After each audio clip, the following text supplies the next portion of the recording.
খবর দেখছেন MS special news channel থেকে। জানাবো আজকের বাছাই করা গুরুত্বপূর্ণ 20টি তাজা খবর। শুরুতেই দেখে নেব আজকের সংবাদ শিরোনাম। অক্সফোর্ডে মুখ্যমন্ত্রী গ্র্যান্ড পিয়ানোয় সুর তুলে বাজালেন প্রাণ ভরিয়ে। 1 কোটি টাকা দিলেও ভোট দেবে না, কারণ বারুইপুরে গর্জে উঠলেন শুভেন্দু অধিকারী। তালিকায় নাম রাজ চক্রবর্তী সহ 9 হেভিওয়েটের, এবার অ্যাকশন নেবে সিবিআই, নিয়োগ দুর্নীতিতে তোলপাড়। এবার বিজেপি না জিতলে হিন্দু বাঙালিরা বিপদে পড়বে, বললেন মিঠুন। বিধানসভা নির্বাচনের আগে রামবাম চোর, তৃণমূলের দাবিতে তোলপাড় বাংলা। সাংগঠনিকভাবে রাজ্যকে 3 ভাগে ভাগ করছে বিজেপি। প্রতিদিন নিয়মিত সঠিক খবর পেতে আমাদের চ্যানেলটিকে সাবস্ক্রাইব করে পাশে থাকুন। এবার আসছে বিস্তারিত খবরে।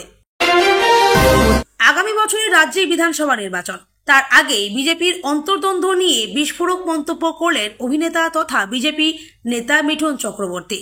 2021 সালের বিধানসভা নির্বাচনের ফলাফল নিয়ে তিনি জানান, সে সময় বিজেপির খারাপ ফলের জন্য আসলে অন্তর্দ্বন্দ্ব দায়ী ছিল। 2021 সালের বিধানসভা নির্বাচনের আগে বিজেপির হয়ে বাংলার ময়দানে নামেন মিঠুন চক্রবর্তী, যখন তিনি বলেছিলেন এবার আমাদের জিততে হবেই। সম্প্রতি এক অনুষ্ঠানে যোগ দিয়ে তিনি বলেন, এবার আমরা জিতবই। সাংবাদিকদের প্রশ্নের উত্তরে মিঠুন জানান, দলের নেতাদের যেমন সুকান্ত মজুমদার, শুভেন্দু অধিকারীদের আলাদা আলাদা দায়িত্ব দেওয়া হয়েছে, তেমনি তাকেও আলাদা দায়িত্ব দেওয়া হয়েছে। এবারে মিঠুনকে প্রশ্ন করা হয়, গতবার প্রচার করার পরেও কেন ফলাফলে তার প্রতিফলন দেখা গেল না। উত্তরে মিঠুন বলেন, আসলে বোগাস বিষয়টা হলো আমরা তৃণমূলের সঙ্গে লড়িনি, নিজেরাই নিজেদের সঙ্গে লড়েছি। এবং এই কথাটি বলার পর হেসে ফেলেন তিনি কার্যত দাবি করেন বিজেপির খারাপ ফলের জন্য অন্তর্দ্বন্দ্ব দায়ী ছিল।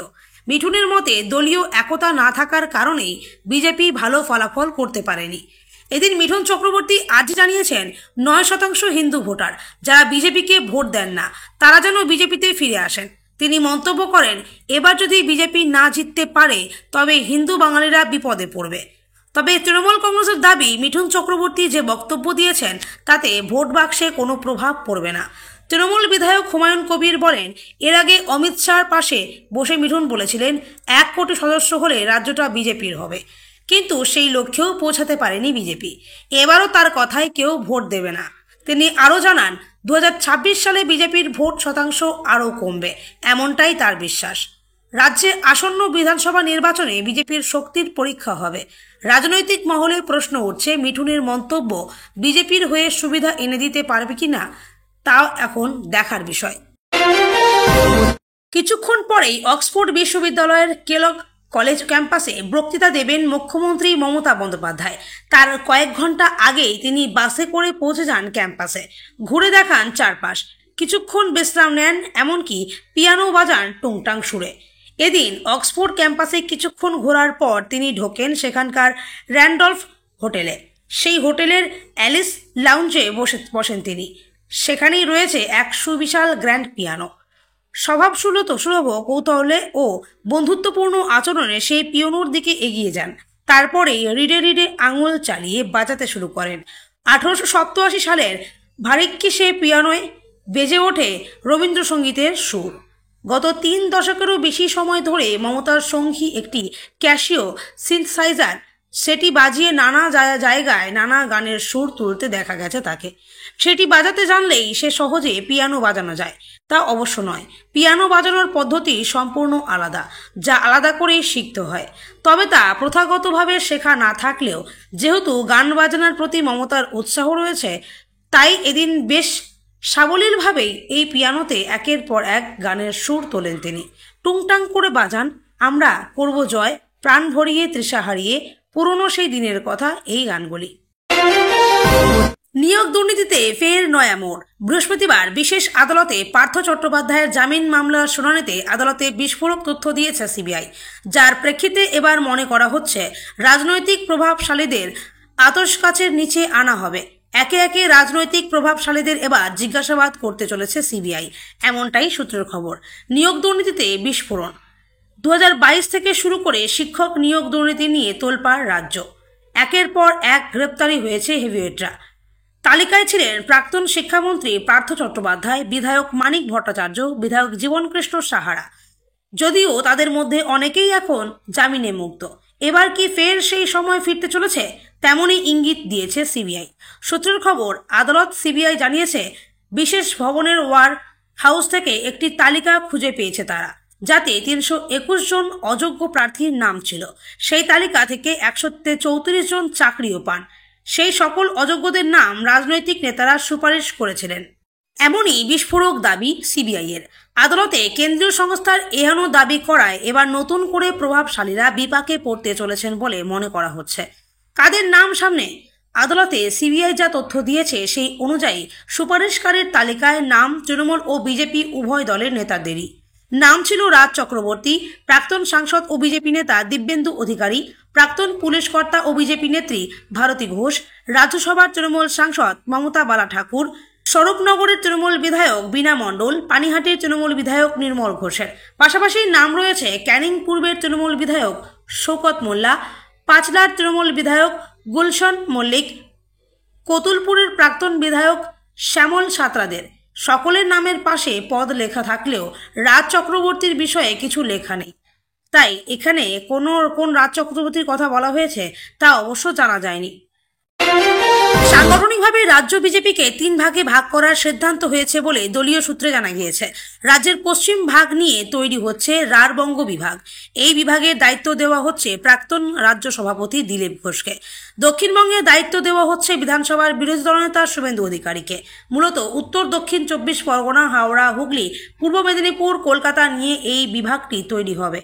উত্তরবঙ্গের দায়িত্ব পাবেন বর্তমান রাজ্য সভাপতি সুকান্ত মজুমদার। সূত্রটি আরও জানাচ্ছে, এই 3টি বিভাগের মধ্যে সমন্বয়ের কাজ করবেন রাজ্যসভার সাংসদ শ্রমিক ভট্টাচার্য। দলের শীর্ষ নেতৃত্ব মনে করছে, এইভাবেই নেতাদের মধ্যে ঠান্ডা লড়াই বন্ধ করা যাবে এবং দলের সংগঠনকে তৃণমূল স্তর অবধি আরও শক্তিশালী করা যাবে। 2026 বিধানসভা নির্বাচনের আগে সংগঠনকে এইভাবেই সাজাতে চাইছে বিজেপি নেতৃত্ব। আরএসএস এর নির্দেশে দলীয় সংগঠনকে এইভাবে সাজাতে চাইছে বিজেপি। দিলীপবাবু এই প্রসঙ্গে মুখ খুলতে রাজি হননি। তবে মেদিনীপুরে দিলীপ অনুগামী নেতারা অনেকেই দিলীপের ফিরে আসার ইঙ্গিত পেয়ে অনেকটাই চাঙ্গা। অন্যদিকে শুভেন্দু আগামী বক্তব্য, বাংলার 210টি বিধানসভা আসনের সংগঠনকে সরাসরি দেখবেন শুভেন্দু অধিকারী। 1 কোটি টাকা দিলেও ভোট দেবে না, কারণ এদের মাথায় ঢুকিয়ে দেওয়া হয়েছে। বারুইপুরের সভা থেকে এভাবেই ক্ষোভ উগরে দিলেন বিধানসভার বিরোধী দলনেতা শুভেন্দু অধিকারী। সামনে বিধানসভা ভোট, আর বিজেপির কৌশল স্পষ্ট, হিন্দুত্বের পথে এগিয়ে গিয়ে ভোট ব্যাংক সুসংহত করা। সাম্প্রতিক রাজনৈতিক কর্মকাণ্ড বিশ্লেষণ করলে দেখা যায়, এই ইস্যুতে রাজ্য জুড়ে প্রচার চালাচ্ছে বিজেপি। বিভিন্ন জেলায় ইতিমধ্যেই দেখা গিয়েছে পোস্টার, হিন্দু হিন্দু ভাই ভাই, 26-এ বিজেপি সরকার চাই। এদিকে রামনবমীকে ঘিরেও ব্যাপক সক্রিয় বিজেপি। কয়েকদিন আগেই শুভেন্দু অধিকারী দাবি করেছিলেন 1 কোটি হিন্দু রাস্তায় নামবে, আর এবার বারুইপুরের কর্মসূচি থেকে ফের হিন্দু ভোটারদের একত্রিত হওয়ার আহ্বান জানালেন তিনি। রাজনৈতিক বিশ্লেষকদের মতে ভোটের আবহে এই মন্তব্য যথেষ্ট তাৎপর্যপূর্ণ। সভায় শুভেন্দু অধিকারী বলেন, মগরাহাটে আইএসএফ সিপিএম এর বাড়ি ভেঙেছে পঞ্চায়েতের পর। আমি গিয়েছি রিলিফ দিতে, জানি ওরা ভোট দেবে না, 1 কোটি টাকা দিলেও দেবে না, কারণ ওদের মাথায় ঢোকানো আছে। এরপরেই কেন্দ্রীয় প্রকল্প নিয়ে আক্রমণ শানিয়ে বলেন, এরা রেশন নেবে মোদিজির, শৌচালয় নেবে, ভ্যাকসিন নেবে, ঘরও নেবে, বলবে ওটা অধিকার, আর ভোটের সময় বলবে বিজেপি হিন্দুদের দল। হ্যাঁ, ভারত তো হিন্দুস্তান, জয় হিন্দ বলি। ভারতের 3টে নাম, ভারত, ইন্ডিয়া, হিন্দুস্তান। এদিন তৃণমূলের নাম না নিয়েও আক্রমণ করেন শুভেন্দু। খোঁচা দেন প্রাক্তন মুখ্যমন্ত্রী বুদ্ধদেব ভট্টাচার্যকে টেনে এনে। তিনি বলেন, বুদ্ধবাবু বলতেন আমি 235, ওরা 30, কিন্তু আপনি তো এখনও 235-এ পৌঁছাননি, এত দম্ভ ভালো নয়।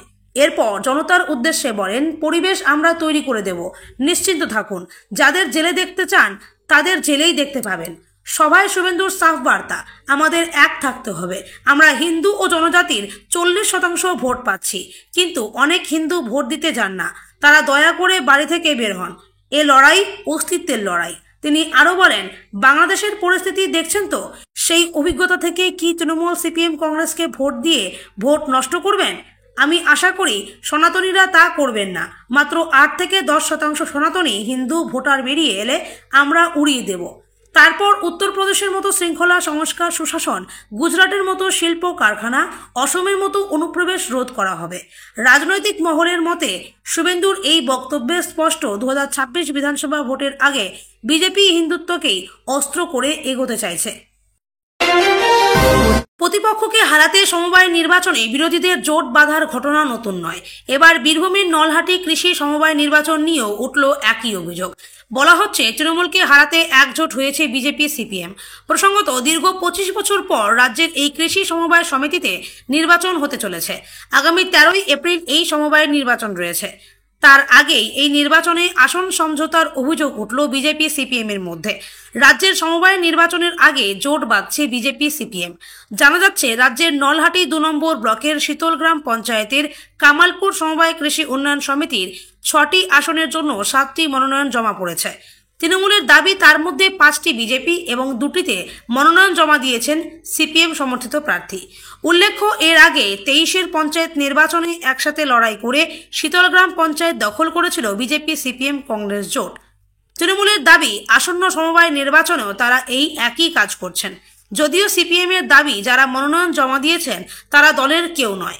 অন্যদিকে সিপিএম এর সঙ্গে জোট বাঁধার কথা স্বীকার করেননি বিজেপি জেলা সভাপতি।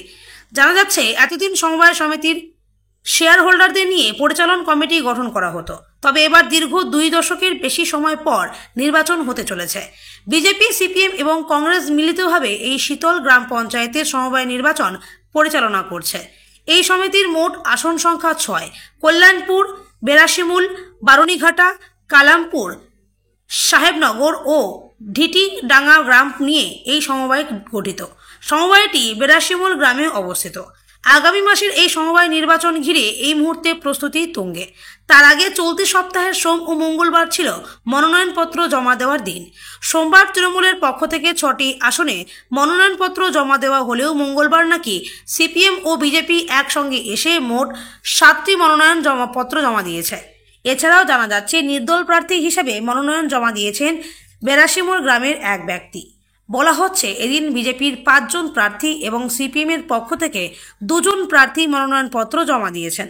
মঙ্গলবার 2 দলের প্রার্থীরা একসঙ্গে মনোনয়নপত্র জমা দিয়েছেন। জানা যাচ্ছে সাহেবনগর ও ঢিটিডাঙ্গা মুসলিম অধ্যুষিত হওয়ায় ওই 2টি আসন নাকি সিপিএমকে ছেড়ে দেওয়া হয়েছে। তবে বাকি গ্রামগুলিতে রয়েছে বিজেপির শক্ত ঘাঁটি, তাই সেখান থেকে এবার প্রার্থী দিয়েছে বিজেপি। প্রসঙ্গত গত পঞ্চায়েত নির্বাচনে জোট বেঁধে লড়াই করে শীতল গ্রাম পঞ্চায়েত দখল করেছিল সিপিএম কংগ্রেস ও বিজেপি জোট। মনে করা হচ্ছে এবার সমবায় নির্বাচনের আগেও একই পথ অনুসরণ করতে চলেছেন তারা।